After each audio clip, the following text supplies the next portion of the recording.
Welcome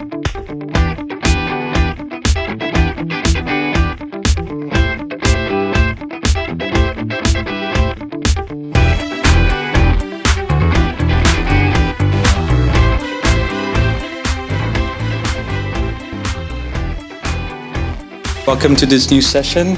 The goal of this presentation is to introduce the new studio features. So you're going to see that we did quite a lot of things in Jahia 7 in the studio, new features, new tools. So Quentin is going to demo that with me.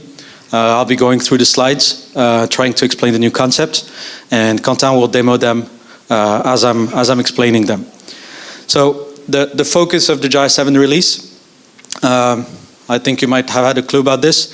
It's really, first it's on developers, because we're trying to introduce those new development tools, also on developers and on developers. There are no really new features. The edit mode is pretty equivalent to what you have now. This new major release is really focused on making development, release, delivery, day-to-day management of your infrastructure as easy as possible. So we're going from Jahia XCM, so Jahia 6.6. In Jahia XCM, we used the studio. We introduced the studio with Jahia 6.5, and that was something that was very new and that was very innovative for the industry. We used the studio for template management, but you couldn't do everything in the studio. You had to use the studio in a WYSIWYG kind of way to build your templates, but then you still have to use your Java IDE for code implementation. If you wanted to implement JSPs, Java classes, manage your CSS, all this you had to do in the IDE. So you had to go back and forth between your IDE and the studio. And we had no SVN or Git built into the product. So that meant that you had to commit everything in your IDE. What you did in the studio, you had to somehow take it back to the IDE and commit from there. It was quite a cumbersome process, and we're trying to streamline this by removing the clutter, basically, in the process. So we've gone from Jahia XCM to the Jahia Digital Factory. So the main, those are the main new features. All sources are now available in the studio. In Jahia 6.6, you could only see templates. Now you see everything, including Java classes, JavaScript files, everything. Everything is accessible through the studio. We have GUIs to edit CND and resource bundle files. CND files you had to edit in your IDE in Jahia XCM, and we'll see that with the GUI, we're bringing quite a nice improvements to the process. Same for resource bundles. We have editors for rendering scripts. So if you want to edit your JSPs, Groovy, we're going to see that in action. We have deploy free coding. Serge talked about this in this morning's session. We're going to see that in action as well. We have code repository integration.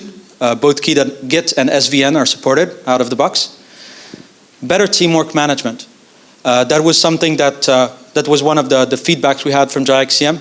It was hard to have several developers working on the same platform, working on the same template set because of all the back and forth and the roadblocks you had to commit what you were doing in the studio to commit that back to your SVN or Git.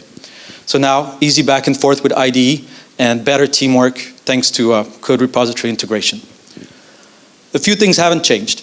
We're still relying on Maven to create our projects and build them and deploy them. So that hasn't changed. We still have Maven. We have a few new goals that you'll see throughout the different presentations we're giving today and tomorrow. The module structure in itself hasn't changed really. You'll find the same things, the same concepts. You'll find rendering scripts. You saw Groovy, JSP examples, like Thomas mentioned. You still find CND definitions, that hasn't changed. Resource bundles, rules. Everything you used to have in a Jahia 6.6 module, you'll have in a Jahia 7 module too. It's just the structure has slightly changed in the sense that the folder structure is slightly different. But we'll see tomorrow. There's one presentation about moving from 6.6 to 7. We'll see how easy it is and how fast the tools we're supplying will make it easy to migrate your module, your old module structure, 6.6 module structure, to the new Java 7 module structure in pretty much the click of a button, the run of a command. The rendering pipeline hasn't changed, still the same logic. And templating, still the same concept. We're still separating the layout that we do in the studio, that we used to do in the studio in JahiaXCM. That's still the same concept for templating. And then we have the rendering strips to render individual content. We have a new toolbar. We started with this. We want to remove the clutter. We first removed the clutter from the toolbar. That was the easiest part, I guess. So better look and feel, less cluttered, and now when you switch modes, the context will be preserved. Quite a nice thing to have.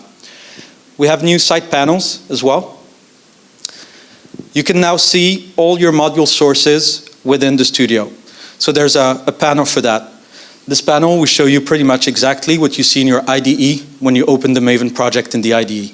You'll see the same structure in the studio. You'll have access to the same files.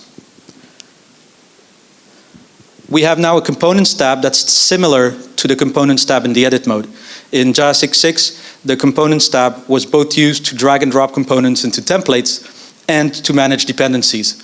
That was a little bit confusing and cumbersome, so we separated those two things. So we now have real components tab, same one as in edit mode, and a dedicated dependencies panel. Again, trying to remove the clutter, make things more streamlined and less error prone. We have new engines. You're going to see them in action in a minute. We have a definition editor. It's a really nice tool. We're going to see it in a second in action and see all the advantages it brings. We have a resource bundle editor, and we have a code editor for all other files. JSPs, Java files, they all can be edited, saved in the code editor directly in the studio from your browser. Module creation, you can now create a module from the studio.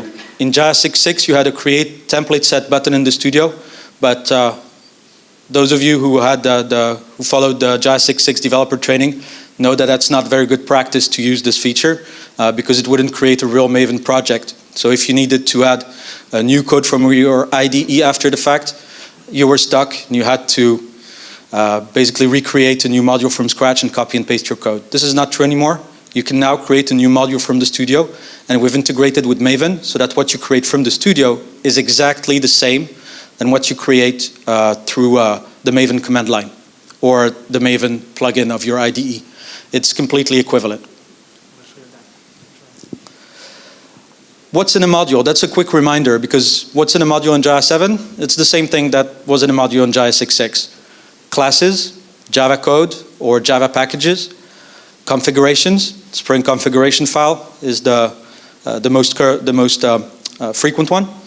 Definitions and CND files, views, JSP, Groovy, any type of rendering scripts in any language that's supported. You can have Velocity, FreeMarker, all the languages we support for rendering. You can have templates that are still XML descriptors in the end. And static assets, JavaScript, CSS, images, anything static to render your page, etc. Again, nothing is mandatory. Just like in Jahia 6.6, you can create an empty module, deploy it, it will do nothing. Just for the fun of it. We're going to have a look at the definition editor that we also call the modeler. So it allows you to create and update node type definitions, and as well as properties or child node definitions. It allows you to edit the CND files with a GUI. We realized during the course of Jahia 6.6 that editing CNDs was quite error prone. It was a lot of very iterative process. The syntax, usually the IDE doesn't do a great job at giving you syntax errors, at previewing syntax errors in CND files. And worse, when we deploy, the error reporting is really subpar. It would be very hard to troubleshoot. So the solution to that for us was to create a GUI to allow you to edit the CND files. We'll see that you can also switch to source view, that we have nice tools for that too. You don't have to use the GUI, but it's really, the tools that we put in the studio are really compelling compared to what you can see in your IDE if you try to edit them in the IDE. The studio is now really the environment of choice to create and edit CND files. I'm going to give the hand to Quentin, and he's going to show you that in action. Okay. And I will hold the microphone. Oh, yeah. So I'll create a new module first. So here you can see there is this new button. And here in the dialog, you can see all the options of the archetype, maven archetype generate goal. So here I will create a module called, I don't know, it's in Query. JahiaOne module. Here is the artifact ID. If you don't provide one, it will be generated from the name. And you can also specify a group ID. By default, it's org JahiaOne modules, so I won't put anything. Here you can set the path where you want to create your module. By default, it's under the Tomcat, so in the webinf var sources, but we'll see that later. Okay. So I will show you just the console to see that it's actually executing the maven goal.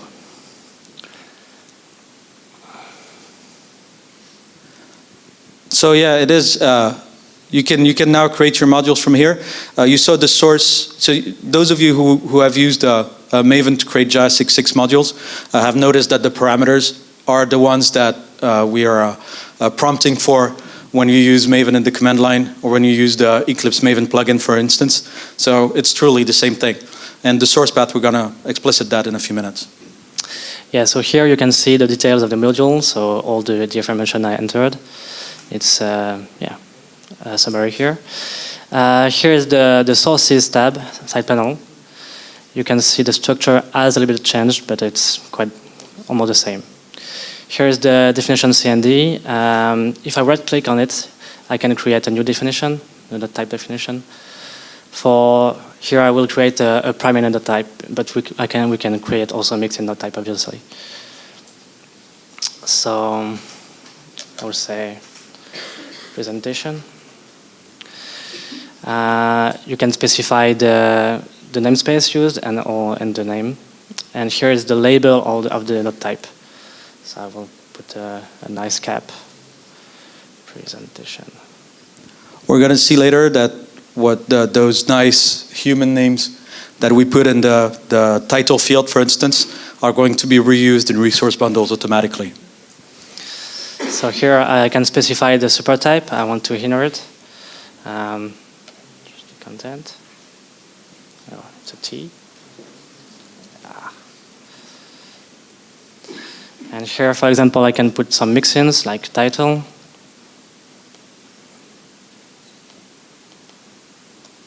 And maybe this one to be able to see it in the basic content category. So you can see in this engine you have all the possible options of a node type, and also these two tabs are for defining properties and child nodes. So I can add a new property, for example, a date of my presentation. It will be type date. The selector would be date time picker. And I don't know, it will be mandatory. Here you can see all the possible options for property definitions, including the Jahia specific syntax like facetable and stuff like this. And I can put also a label on the property. Let's create a second one. Speakers, for example. This time it will be multiple string property with a choice list. Maybe I will add some constraint values. Tarek, David, and Quentin. Ready. Yeah. So we can see the definitions has been generated. You can also edit the CND directly. And if I make a mistake, like I typed strong instead of string, it will say that there is a validation problem, the syntax problem. And that's the thing, because we use our own editor, we're able to have this validation of the syntax happen directly before you save. And the error reporting is much, much better than what we're used to when deploying on Jahia 6.6. So it's really a great step forward. It's really nice to work with this. Whether we want to initiate a new definition, you saw, like with the save and all this, you don't have to wonder, oh, what was exactly the syntax when you want something to be not indexed by the search engine, things like that. Here you just check boxes basically, or choose choice list options. So a lot less errors. Same thing for namespaces, which are always a source of error when you're initiating your namespace. Here there are no more errors that are possible with this. And the fact that we're also able to edit directly the file with the text editor is really nice, because you can copy and paste, refactor. You're not constrained to use the GUI. You can do things manually, but much, much better than in an IDE. Okay? So, that was the modeler. Next up is the resource bundle. Oh, sorry, Christophe. If the CMD is already deployed in production and you want to alter some CMD definition, what's happening? Same constraints as before. If you alter the type of a property, you're going to run into issues probably. If there's already content that's entered with those values, you'd better use a script to delete the content that was entered before if the new definition is incompatible with the older one, basically. Same constraints as before, this hasn't changed. You can add new properties very easily, but adding new constraints or changing the type from string to date, for instance, if there's already content entered, you want to have to create a script to migrate the older property to the new one. But the IDE will prevent me from altering the... No. The IDE the modeler won't prevent you from doing anything. You can do whatever you want. You're responsible. This is for developers, so you're responsible for the consequences. But no, there's no limitation really. Actually, there is a test when you delete a node type. It will test if there are content already existing. So it will alert you that there is some content created with this type. So. You can do it still, but yeah. Yeah, we'll try to put some warnings, at least, yeah, when you delete the definition. But for the other cases, yeah, you still got to know what you're doing. The resource bundle editor. So we're now, in Jahia 6.6, when you're using resource bundles, again, it's a little bit cumbersome because you have one file per language. So if you want to check if a property is properly translated in different languages, you have to open every file one by one. That's no longer true. We have a resource bundle editor to optimize that kind of tasks. So first, it will automatically generate labels for node types and properties. Less work to do. Let the system do it by itself. No more naming errors and encoding issues. Encoding issues were frequent because people wanted to use the UTF-8 while you're supposed to use the ISO encoding. So let the studio handle that. You don't care about how the file is encoded. And no more naming errors, because as they are generated directly from the properties, no risk to do a typo. Automatic alphabetical sorting, which is always nice when you're trying to look at whether a property has been translated or not.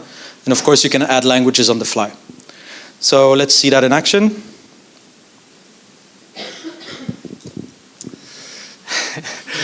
So you can see here that the properties has been generated with the proper name. That's nice. And if I right-click and edit it, I'll see all the keys and the translations. So I can add a new language, for example. I will add French because I'm French. Yeah.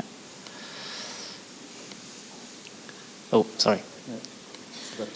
I forgot to click add. Yeah.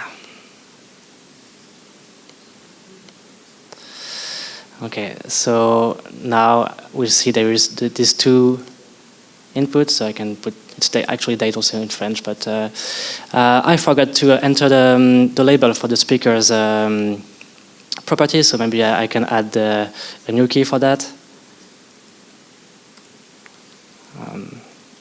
Presentation.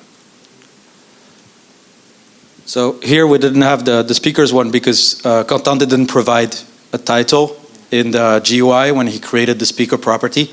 So now he has to add that. Yeah. But you see it's quite easy. Yeah. Intervenant. I don't know how to translate it. And that's it. So you can see they are automatically ordered, and you can also edit it manually as before. So what's really nice is you've got both ways of working. Either you work from the key and you translate it into different languages, or you work from the language, you look at the language file and you see what's there. You can enter the information in the two different dimensions. That's very nice. Yes? Is it possible to provide that kind of tool for a translator, for somebody that will translate things? It's a delicate question because the studio is still a tool for developers. So it's still what I would do, but maybe in the future we might open that a bit more to different people than developers. But what I would do would be I would send the files. That's what most of our customers do right now because the format is quite easy to understand. There's the key equals. Translators understand very well that they have to translate everything after equals. If they really have a hard time and if you're really scared that they're going to mess up the format, you can always use an Excel to CSV and from CSV transformation to generate and get that back. But I would still do it outside of the studio. Right now the studio isn't made to have other people than developers access it, really. Oh, sorry. The question was, can we have translators access this tool directly to enter translations? So you got the answer. Yes? In that same tool, does the REST API have access to those elements? Yes, absolutely. A tool for the translators that can. You could do that.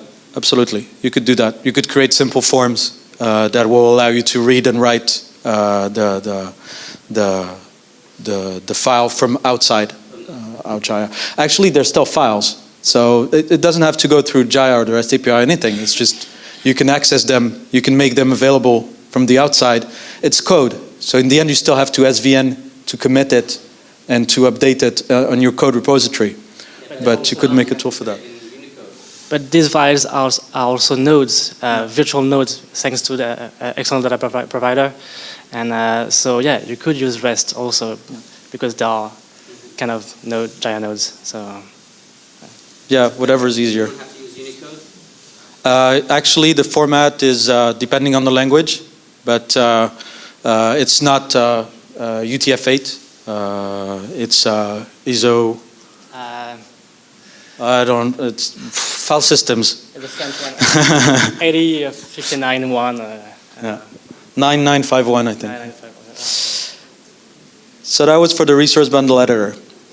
Now let's have a look at the views editor, so the rendering script editor, that we also call the composer. It does syntax highlighting using a code mirror framework. It allows you to reuse code snippets. So if there's a little piece of code that you reuse often, you can declare that as a snippet and then in a click insert that whenever you want in your rendering scripts. And those snippets are customizable and extendable. Dependencies, when you want to use an external node type in your JSP, in your rendering script, you can call it from the views editor, and the dependency will be automatically managed, which is really nice. That way you don't forget to add the dependency and realize later when you're deploying into pre-production that the module has a missing dependency and won't display properly. That's really nice. Naming conventions are enforced to the GUI, so you won't have any more naming issues. You remember, and we still rely on those naming conventions. You have to use your namespace underscore your node type /HTML / the node type.jsp if you want to create a default view. Well, now the system will take care of that for you. That's really nice. And the properties management also is there. Remember, you can add a .properties file for any .jsp you declare to handle specific cache parameters, things like that. So now you can do that through the GUI as well. What's really nice with the views editor is that it might not make such a good job. The two previous tools honestly make a better job than your IDE at managing CND and resource bundles. It's much more comfortable. For views editor, it's kind of a mixed bag. It's nicer because you have the dependencies. It's nice to do it in the studio because you have this, automatic dependencies, and you don't have to make naming errors when you create your files. But we don't have completion. We don't have automatic access to the different tags of a tag lib. Your IDE will do a better job at that than the studio. So there, it's kind of, for some tasks, we want to use the studio maybe to create the view. And then when we want to add really significant, sophisticated code, we're going to go back to the IDE, and we're going to see in a minute that it's really easy to do so. So, Composer. Yes, so if I go on my node type here, I can create directly from there a new view from this node type. And here you can see these code snippets Tarek told about. There is it's listing all the properties of the my node type. So for example, I could display my just your title here, and where are they? Yeah, and I can add. Oh, I don't know what's going on.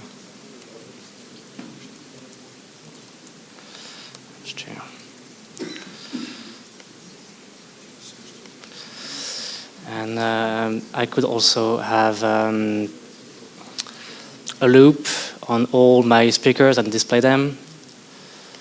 So here. And also for fast prototyping, I could use this add all button to add all the snippets. Here is the properties tab for the properties of your views. So if you want to add some cache options for the view, you can set them directly here. And here in my Save As button, I have the options to choose the template type and my view name. So I will create the default one. And we can see it has been created in the good folder and with perfect naming. So this has gone much faster than trying to do the same thing in the IDE, because we didn't have to type the current node.properties, remember what the name of the property was. The editor does that for you. That's really cool. Same thing for the iterator for children. Or for the properties iterator. It's really nice. One last way of creating a view is from there, and you can choose the node type on the view you want to create on what node type. And all these types here are the types of your module and also the dependent modules. So it can really be useful to be able to create a new view for an existing type. If you need to extend a view for the navigation menu, which happens a lot in a template set, you usually want to create a specific navigation. So you're gonna here Content is creating one for content list, but you could create one for any native type and extend it through your module, and the dependency will be automatically handled. And actually, there is this specific thing. You saw earlier that it was pre-filled. It's called a stub, and with list, you have the possibility to use the default stub, which is just the headers of the JSP, but also create a loader view just to when you create a list, you just want to fill the. When you want to do query components, for instance, you have even access to the .hidden.load JSP. Those of you who do that daily know what I'm talking about. And again, this is handled through the GUI, supported by the GUI. Okay, so that was Composer. There's two questions. Yeah. Every size object created in Studio is in brief and accessible from Oh, the files? Yeah. Okay, the question was, are the files that we see in the studio accessible from the outside? Yes, we're going to see that in a minute, that we can actually edit those files at the same time from the IDE. They're physically on the file system. And we can have concurrent access from the studio, from the IDE. There's no back and forth required anymore. No. It's physically the same file.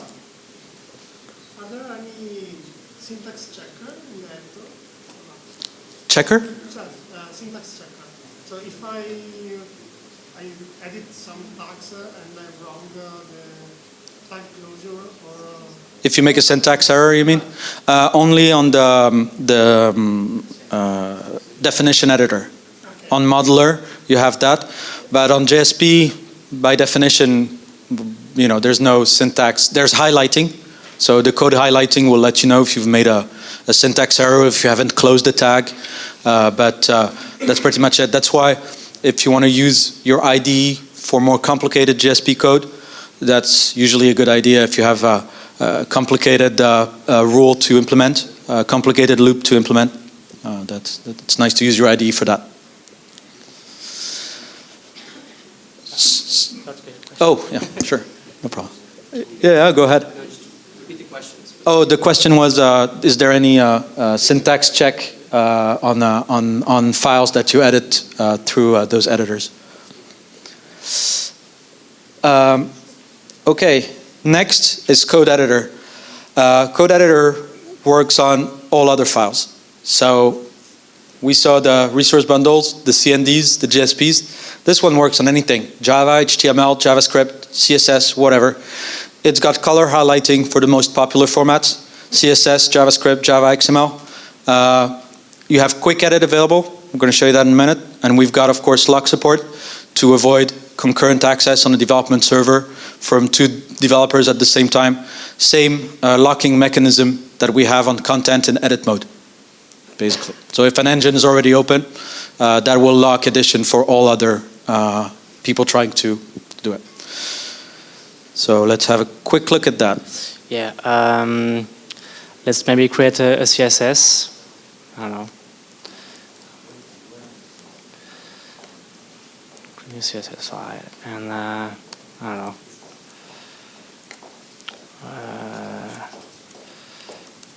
It's really basic. Yeah.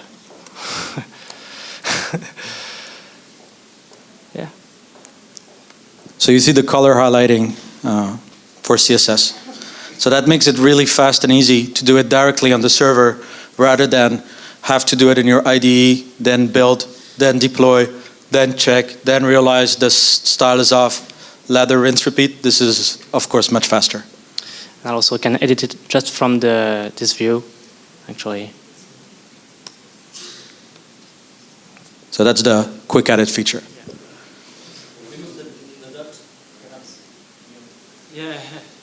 Yeah. Sorry? Remove the dot. Yes, it's a class. Yeah. I'm not a designer. You're not very good at CSS, are you? I'm not good at So let's talk, again, referring to your question, stuff, Studio versus IDE. So you can edit sources from anywhere. The Studio or your preferred IDE. Eclipse, NetBeans, IntelliJ. You noticed we like IntelliJ quite a lot at Jahia, but you can use whichever one you want. And you're actually accessing the same physical files. We're going to talk about that in a minute. Where are the sources and how are they accessed? But there's no more, we don't need to repackage things. Before, as Serge mentioned this morning, we had the source files, then we needed to package them in the WAR, then we deployed them on a server. So they were really duplicated in different locations. They were in your source folder. They were in the webinf var shared module packaged as a WAR file, and the JSPs were then, and the CSS, the JavaScript, were then unzipped in the /modules folder of your Jahia. So you had 3 versions potentially of the same file, and that was quite hard because you could modify one for a quick fix and forget then to put it back into your sources. Again, cumbersome, roadblocks. Not anymore. There's only one file now. One file. So we're going to see in a minute where it is and how it works really. So where are my sources? You saw at module creation that you can define the path for your sources. By default, it's going to go into WebM var sources. Again, it's just a default. What happens if I've created the module outside of the studio? I told you I could create the module with the Maven script. It's the same thing. Well, yes, it's the same thing. We've added a cool feature in the Maven install goal to allow you to still use that feature even if you created your Maven project outside of the studio. So when you create your Maven project, the first time you do mvn install, there's a parameter containing the local path to the project that's going to be added to the manifest of the jar file that will be packaged.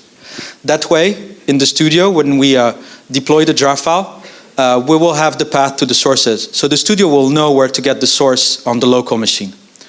If for any reason Jahia can't find the source, because you're taking a WAR file that was built on another machine and you don't have access to that same file system, Jahia will offer to download the sources if possible, and we're going to talk about that in the next session with David when we'll see how we have access to source code repositories. We can directly download from Git or SVN the source code.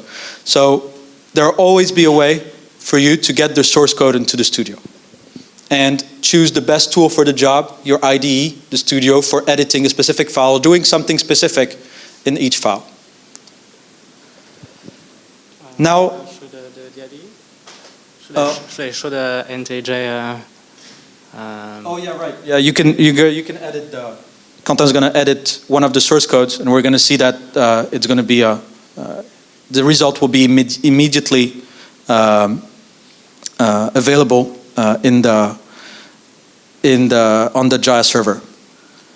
So where's Oh, which Jahia is it? where was Toto? Thomas? Where's the Tomcat? /tmp. How do you go to /tmp with a Mac? Oh, that's a good one. Okay, maybe. Well, we'll try to find a way to show it later. I don't have to accelerate the /tmp. Okay, trust us on this one. Zemo effect, but yeah. So, templates creation. It's still the same approach as in the Jahia 6.6. You build template by drag and dropping components. So you still use the same studio-like GUI to create and manage your templates. There are now two different modes for viewing templates. You have structure and you have in context. In context is what we had before. So we've added structure basically. What's structure? Structure will show you like a wireframe of your template. So no rendering, just a wireframe. And that's really nice for working with wireframes. When the input you have is actually a wireframe and you don't really care about the final rendering because maybe the CSS hasn't finalized yet, but the wireframe structure is, you can work in structure mode and then switch to in context whenever you need to see the actual rendering of the template. So it's easier to build template layouts and to prototype templates using structure and then switch to in context when you need preview. We've also got a template structure browser that's very much like the repository explorer view that allows you again to see in the left panel the structure of your template and all the elements, the different areas, the different lists, so that you can always control that the structure of your template is really what you need to implement. So let's see that in action. Sorry. No, it's there. It's there, yeah. So I will show you another module, and but this time it's a template set. Yeah. And as before, there is this side panel showing the templates. But here you can see there is this structure display now. You can switch to in context, which will display the proper CSS for this template. And you can see here the tree that I talked about, and it's highlighting all the lists here on the right. So if you want to access some nested list and you want to edit specifically this list, you can edit it from here as well as here, as usual. And you notice the highlighting that allows you to really see in the layout view what you're focusing on in the tree. And between Thomas told me how to open the /GMP. So let's do it now. Yeah. So, okay. Shift from G. Oh, yeah. Okay. Which one? Okay. So it's my Tomcat. It's in WebInf. Var and sources, which is not by name. Okay. And this is my module I created, so I will open this one. New window.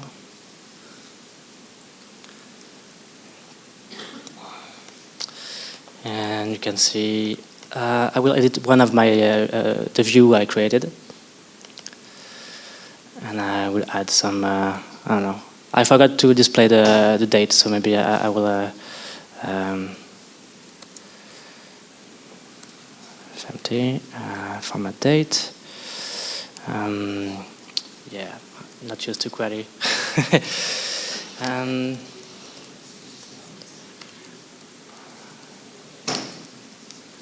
Date, time, and maybe HH, just the time. Yeah. Let's make some P.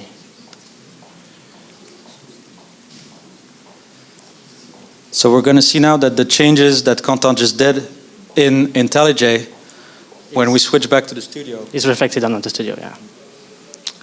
Where was it? Here. So I'm going back to my module, the sources, and here it is. So that's one of the things that Serge meant this morning with deploy-free development. No deployment, no packaging required. You do your thing, you test it right away. For development, much faster. Yeah, I can see you like you're gonna like this. Is there external change scanning? Because if you are already on that node in the studio and you change by external IDE, when you return to the studio, is it showing that the external source has been modified? So the question is, if I have the file open in the studio and I open it at the same time, or I'm focused on it in the studio, not open in read access in the studio, and I modify it in IntelliJ, will the file refresh automatically in the studio when I save it in IntelliJ? It won't refresh automatically, but the changes are detected. So we'll see that later for source control. But like status of a source control file, it will be automatically updated. But it's not refreshed automatically.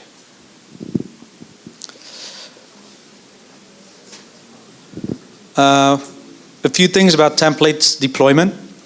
In Jahia 6.6, when you created a template set, when you created a site with a template set, or you had content templates and modules, those templates were duplicated under the site node in the JCR repository. This is not the case anymore. Same thing for component references. If you looked at the JCR browser, you can see all the components references under each site tree. For all the components that were declared under the specific site. This is not true anymore, so this makes deploying and site creation much faster, because we don't have to duplicate this information anymore, whether on site creation or when deploying a module on a specific site. So changes in template are immediately visible in edit or preview. Again, no deploy required. So you do a change in the studio, you refresh your preview tab on your browser, you'll see the change immediately. No more deploy button. If you want changes in the templates to be visible in live mode, then you need to build your template set or your module and deploy it with the deploy button on the the new module administration. And that's one of the new things too, compilation. So a Maven install can be triggered from the studio. So when you build your module, you're actually calling the real-life Maven script to create a full jar so we can compile Java classes. We really do the real thing from a button in the studio. So you don't need to switch between studio and command line all the time. Now it's your move. The product team has done a tremendous amount of work to add those new features to the studio and to make it easier than ever to create new modules and to create new cool features. So what we would like from you now is for you to show us how you can create great modules, great features, great web applications using these new tools. And we're really excited to use the tools, and we're really excited to see what you can do with them. Thank you.